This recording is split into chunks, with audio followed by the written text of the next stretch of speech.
नमस्कार दोस्तों। नमस्कार दोस्तों, कैसे हो आप? आपका बहुत बहुत स्वागत है। दोस्तों, आज नागपंचमी का त्यौहार है। इस पर्व पर आप सभी को हार्दिक शुभकामनाएं। दोस्तों, नागपंचमी का त्यौहार हरियाली अमावस्या के बाद श्रावण मास में पंचमी तिथि को मनाया जाता है। इस पर्व को यानी कि नागपंचमी को मनाने के पीछे कई कारण छिपे हुए हैं।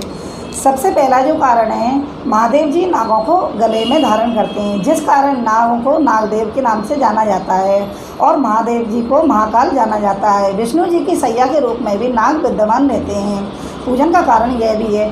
और मनुष्य जाति नागों की पूजा क्यों करती है, इसके पीछे भी एक कारण छिपा हुआ है कि सावन के महीने में आप जानते हो लगातार बारिश होती है। बारिश के कारण धरती पर पानी भर जाता है और जिस कारण छुपे हुए नाग बाहर आ जाते हैं। मनुष्य इस बात से घबराते हैं कि कहीं नाग उन्हें डस ना लें, क्योंकि आप जानते हैं कि नाग विषैले होते हैं। तो उनकी पूजा करके मनुष्य उनको प्रसन्न करते हैं और उनको दूध पिलाकर उनको तृप्त करते हैं। इस वजह से ये जो नागपंचमी का त्यौहार मनाया जाता है। और सबसे जो प्रमुख और विशेष कारण है कि आज के दिन ही नागों की उत्पत्ति हुई थी। तो दोस्तों, नागपंचमी को किस तरीके से मनाया जाता है? नागपंचमी हर कोई अपने अपने तरीके से मनाया जाता है, लेकिन कुछ जो बातें होती हैं वो सभी की सेम होती है। जिस तरीके से कि हम नागों की पूजा करते हैं, नागों को हम दूध पिलाते हैं। तो दोस्तों, इस दिन नाग की पूजा का विशेष महत्व रहता है। वैसे तो जो नाग वाले होते हैं, सर्प वाले होते हैं, वो नागों को लेकर गली गली में घूमते हैं, घरों के आगे मिल जाते हैं, लेकिन कोरोना काल में ये असंभव है। जैसे हर साल नाग वालों को हम घर पे बुलाते हैं और उनके नागों की पूजा करते हैं, क्योंकि वो विषैले नहीं होते हैं। उनके जो विष के दांत होते हैं नाग वाले, उनको तोड़ देते हैं। तो नागों की रोली का मतलब तिलक लगाकर और उनको दूध पिलाकर पूजा करते हैं और नाग वाले को दक्षिणा देते हैं। इस तरीके से मनाया जाता है। लेकिन इस वर्ष ये संभव नहीं है, कोरोना की वजह से कहीं भी नाग वाले नहीं मिलेंगे। तो आप दोस्तों क्या करें कि आप नाग की प्रतिमा की पूजा करें। नाग की प्रतिमा आपको मंदिर में, शिव जी के मंदिर में ज़रूर मिल जाएगी, क्योंकि शिव जी के साथ नाग का निवास ज़रूरी होता है। अगर आपके घर पे भी शिवलिंग के साथ नाग जी की प्रतिमा है तो आप उसकी भी पूजा कर सकते हैं। और अगर घर पे नहीं है तो आप मंदिर में शिव जी नाग की प्रतिमा की पूजा कर सकते हैं। इसके बाद आप एक कटोरे में दूध लीजिए और उसको सुनसान जगह पर रख दीजिए। नाग एकांत में उस दूध को आकर अवश्य पिएंगे और आपकी पूजा स्वीकार कर ली जाएगी। इसी तरह दोस्तों हम भी पूजा करते हैं और इसी तरह दोस्तों आप भी करते होंगे या आप ऐसे करिए पूजा। तो दोस्तों, इसी संदर्भ में हम आपको एक कहानी सुनाने जा रहे हैं। आप सुनिए, वह कहानी बहुत ही शिक्षाप्रद और बिल्कुल सच्ची कहानी है। एक साहूकार था, उसके 7 बेटे थे, 7 बहुएं थी। घर में नागपंचमी का त्यौहार आता है तो मट्टी की, घर में मट्टी लगाने के लिए ज़रूरत पड़ती है। तो 7 बहुएं खदान में मट्टी खोदने जाती हैं। मट्टी खोदते समय एक खुरपी रहती है चक्कू जैसी, उसका उपयोग करती हैं, मट्टी खोदती हैं। मट्टी खोदते समय नाग देवता और उसके बच्चे निकल जाते हैं। तो वो छोटी बहू कहती है अपनी बड़ी जिठानियों से, कहती है कि भाभी आप ये क्या कर रहे हो, इसमें ऐसे करने से तो ये नाग के बच्चे और नाग मर जाएंगे, आप दूसरी तरफ से ले लेते हैं मट्टी, इनको तो छोड़ो। तो ये नाग देवता देखता है उसको, उसकी बातें सुनता है। वो उसकी बातें सुन के प्रसन्न होता है कि इसने मेरे बच्चों को मेरी जान बचाई है।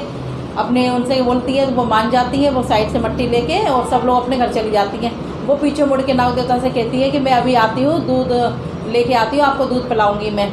तो उसके बच्चे चले जाते हैं। नाग देवता उससे प्रसन्न होकर उसकी बातों में, उसके बात पे भरोसा रखते हैं और उसकी कहते हैं कि वो हमें दूध पिलाने आएगी। वो इंतज़ार करते हैं, पर वो जाती है घर पर और वो घर के कामों में लग जाती है। खाना पीना बनाती है, अपना सब काम करती है, अपनी सास ससुर की सेवा करती है और वो सो जाती है, भूल जाती है। दूसरे दिन उसको याद आती है तो भागते भागते फिर दूध का कटोरा लेके पहुँचती है कि जंगल में मैंने उनसे नाग देवता से बोला था कि मैं दूध लेके आती हूँ और मैं अभी तक नहीं गई, क्या पता वो होंगे भी और ना भी होंगे, तो चलो मैं दूध का कटोरा तो लेके जाती हूँ। लेके पहुँचती है तो नाग देवता उसको देखते देखते उसको क्रोधित होते हैं और उनको इतना गुस्सा आता है कि वो उसके करीब जाए और वो उनको दस ले। तो वो उसको तो वो अनजान थी, वो तो सीधे चली जा रही थी दूध का कटोरा लेके। और बस करीब पहुँचते ही उसने बोला कि नाग भैया, मैं आपसे बोल के गई और मैं तो लेट हो गई, मैं तो आपका दूध लाना ही भूल गई, घर के कामों में व्यस्त हो गई। तो नाग देवता इतने प्रसन्न हो जाते हैं कि क्योंकि वो भाई बोल देती है उनसे। तो नाग देवता कहते हैं कि तुम्हारे ना आने से मैं इतना क्रोधित और इतना गुस्सा था तुम्हारे ऊपर कि तुम्हारे आते ही मैं तुम्हें डस लेता, पर तुमने आते ही मेरे से भाई बोल दिया। इस बात से मैं बहुत प्रसन्न हुआ, ना कि मेरी कोई बहन थी। तो वो बोली कि भाई मेरा भी कोई भाई नहीं था और आपने मुझे बहन माना है। नाग देवता दूध पी के प्रसन्न होते हैं और वो उससे कहते हैं कि मैं तुम्हें वरदान देता हूँ, तुम्हें यदि कोई भी परेशानी आएगी, कोई भी समस्या आएगी तो मुझको मन में ध्यान रखना कि तुम्हारा एक नाग देवता एक भाई है, वो तुम्हारी सारी रक्षा करेगा और तुम्हारी सारी मनोकामनाओं को पूरी करेगा। बस तुम मन में एक बार ध्यान रखना मेरा, और मैं तुम्हारे सामने प्रकट हो जाऊंगा। इसी तरह समय बीतता जाता है। उसकी सारे जो 6 और भी 6 भाभियाँ थी, उसकी जेठानियाँ थी, वो सावन के महीने में अपने पियर जाती हैं और उसको ताना मारती हैं कि तेरा भाई नहीं है, कौन तेरे को लेने आएगा, तेरा मायका नहीं है, कौन तेरे को लेने आएगा। तो इसी तरह वो उदास होकर अपने कामों में लग जाती है, रोती है और मन ही मन अपने विचार करती है कि मेरा भी कोई भाई होता या मेरे को भी कोई याद करता तो लेने आता। बस इसी तरह समय बीतता गया और भाई उसकी जो बातें थी, नाग जो भाई बना हुआ था उसके मन में उसकी सच्ची धारणा थी भाई बहन की दोनों की। तो उसके मन में सोचता है कि मेरी बहन दुखी होगी, तो चलो आज सावन का महीना है, वो भी उसके सामने जाके उसके घर पे जाता है। वो उसके सास ससुर से बोलता है कि मैं इसके दूर का भाई हूँ, दूर के रिश्ते का भाई हूँ। तो बोला अभी तक तो इसने बताया नहीं और ना हमारी जानकारी में कोई इसका भाई है। यदि आप बोल रहे हो भाई है तो ठीक है, आप इसको ले जाओ अपने साथ। तो वो भी बाउली की तरह, वो भी पागल की तरह, उसने भी विश्वास कर लिया। बस उसको तो ये लगा कि आज मुझे भी कोई लेने आया, वो भी प्रसन्न होके, और उसके मतलब ज्ञान भी नहीं था कि किसके साथ जा रही हूँ, वो भी चल दी। पर चलते चलते फिर वो बोला भाई कि तुमने मुझे बहन पहचाना नहीं। वो बोले कि नहीं मैंने नहीं पहचाना, तुमने दूध पिलाया था मेरे को और मेरी बच्चों की मेरी रक्षा करी थी, मैं भाई हूँ। तुम मन में दुखी हो रही थी, मैंने तुम्हारा ध्यान करा तो तुम दुखी थी घर से, मतलब अपने जो सबके जानने से कि मेरे को भी कोई लेने आए। तो मेरे मन में ध्यान आया कि चलो तुम्हें लेने आऊँ, तो आज मैं भाई हूँ। तो बोले अच्छा भाई आप आए तो मेरे को बहुत खुशी हुई। तो बोले आप है ना, अब मैं तुम्हें जहाँ ले जा रहा हूँ वहाँ जाने से तुम डरना मत, क्योंकि नाग लोग ही तुम्हारा परिवार है, अब तुम्हारा मायका भाई है, तुम चलो। चलते चलते यदि तुम्हें डर लगता है तो तुम मेरी पूँछ को, नाग देवता कहते हैं, मेरी पूँछ को पकड़ के मेरे साथ चलना, तुम्हें बिल्कुल भी डर नहीं लगेगा। तो वो बोले कि हाँ भाई मैं चलती हूँ। चलते चलते गया और उसने, नाग देवता ने अपनी माँ से मिलवाया कि ये मैंने उनको बहन बनाया है, जो कि आपको मैंने बताया था कि नागपंचमी वाले एक दिन पहले इन्होंने मेरे बच्चों की और मेरी रक्षा करी थी। तो माँ भी खुश होती है, माँ भी गले से लगाती है अपनी बेटी की तरह, उसको भी रखती है, लाड़ प्यार करती है। समय बीतता जाता है और वो नाग देवता के बच्चे थे, जो माँ थी शेषनाग की, वो अपने बच्चों को क्या करती थी, दूध ठंडा करती थी और दूध ठंडा करते ही अपने घंटा बजाती थी, जिससे सारे नाग देवता के बच्चे आके दूध पीते थे। तो वो जो साहूकार की जो छोटी बहू थी, जो बहन बन के गई थी, वो बोली माँ जी जब तक मैं हूँ इनको मैं दूध ठंडा करके पिला दूँगी, आप ये काम मत करना, मैं पिला दूँगी। उसको इतना ज्ञान नहीं था कि पूरी तरह ठंडा अच्छी तरह करना पड़ेगा। तो उसने थोड़ा सा करा और घंटा तुरंत बजा दिया।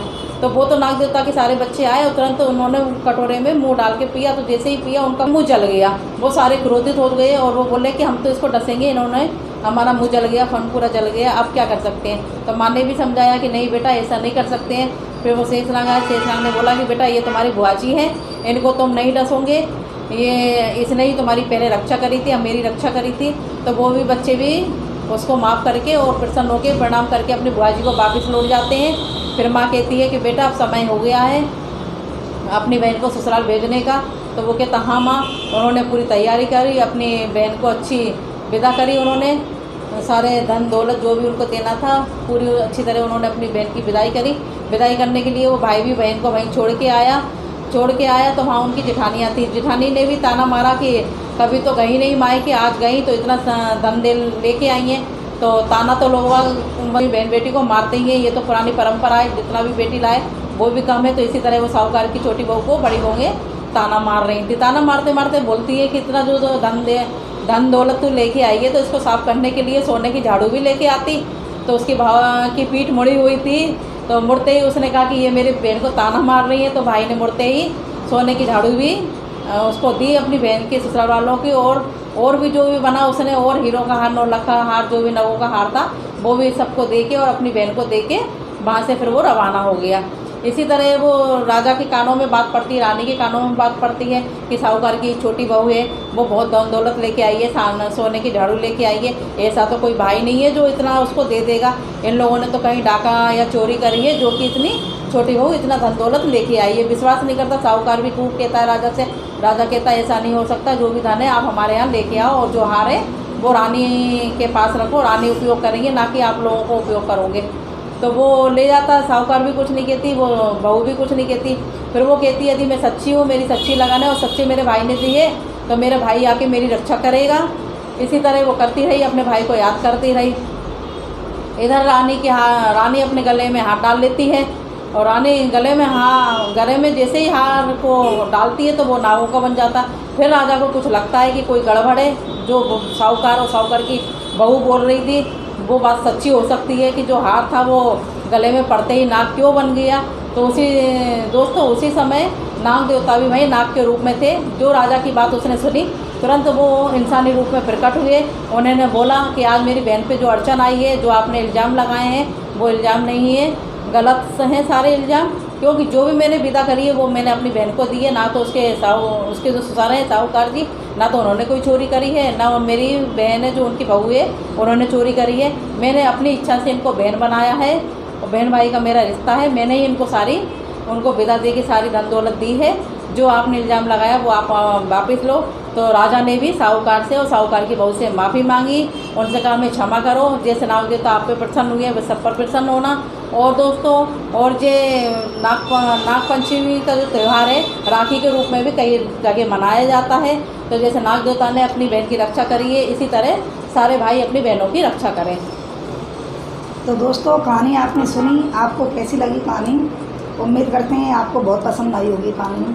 तो दोस्तों, हर कहानी कोई ना कोई शिक्षा लिए हुए रहती है, हमें कोई ना कोई शिक्षा ज़रूर देती है। तो इस कहानी से भी दोस्तों हमें एक शिक्षा मिलती है कि हम अगर किसी के प्रति दयाभाव रहते हैं, उससे मीठा बोलते हैं, उसके लिए कुछ करते हैं तो बदले में हमें भी उपकार ही मिलता है। यानी कि उस स्त्री ने नाग, जो कि सभी जानते हैं कि नाग बहुत विषैले होते हैं और कभी भी किसी की मृत्यु हो सकती है उनकी वजह से, लेकिन ये सब जानते हुए उन्होंने प्यार से बोला, उनको बचाया, नाग देवता को, उनके बच्चों को बचाया और यहाँ तक कि उन्हें दूध भी पिलाया। तो जिस कारण नाग देवता प्रसन्न हुए और उन्होंने उनको बहन बना दिया। तो इसी तरह दोस्तों, छोटी सी बात है पर बहुत बड़ी बात है कि यदि एक मनुष्य किसी दूसरे मनुष्य से अगर बैरभाव रखता है तो बदले में उसे बैर ही मिलता है। और यदि एक मनुष्य दूसरे मनुष्य से अगर प्रेम भाव रखता है तो उसको प्रेम ही मिलता है। तो इसी वजह से कभी भी किसी से बोलो तो प्रेम से बोलो, उसकी भावनाओं को समझना चाहिए और सभी के साथ अच्छा करना चाहिए, जिससे कि आपको बदले में भी सब कुछ अच्छा मिले। तो दोस्तों, आज के वीडियो में बस इतना ही। तो आपको हमारी वीडियो कैसी लगी? लाइक करिए, शेयर करिए, और आप हमारी वीडियो को आप देखना चाहते हैं तो हमारे चैनल को सब्सक्राइब करिए। और फ्रेंड्स, बेल आइकन को ज़रूर दबाना है, जिससे हर वीडियो की नोटिफिकेशन आपको सबसे पहले मिल सके। और आप हमें इंस्टाग्राम और फेसबुक पर भी फॉलो कर सकते हैं। तो इसी उम्मीद के साथ आप स्वस्थ रहिए, मस्त रहिए, हर पर मुस्कुराते रहिए। नमस्कार, ओम साई राम, बाय बाय।